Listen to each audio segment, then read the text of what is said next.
5টা ঠাকুরের মধ্যে একটি সামুদ্রিক উপকরণ 39 রকম আমরা শামুক ঝিনুক চিনি।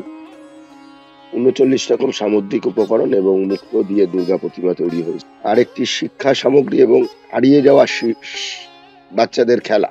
আরেকটি তৈরি হচ্ছে পিতল, তামা, কাঁসা এবং লোহা দিয়ে, সমস্ত গাছের শুকনো উপকরণ দিয়ে।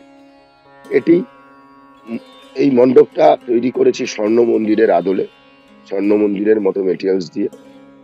কিন্তু সেই মন্দিরের ক্যাপশন হচ্ছে স্বর্ণ মন্দিরও মাঝে ভকত গোবিন্দ।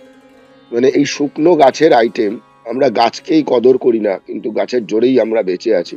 সেই গাছের শুকনো আইটেমও যে এইভাবে সুসজ্জিত হলে দেখতে লাগে, তাকে আমরা এত বড় একটা দামি সোনার মন্দিরের মাঝে স্থান দিচ্ছি। প্রকৃতিকে বাঁচানোর কথা বলছি।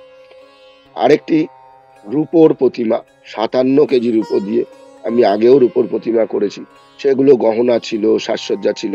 এবছর পুরো ড্রেস, মানে শাড়ি, গহনা, আঁচল সমস্তটাই রূপোর।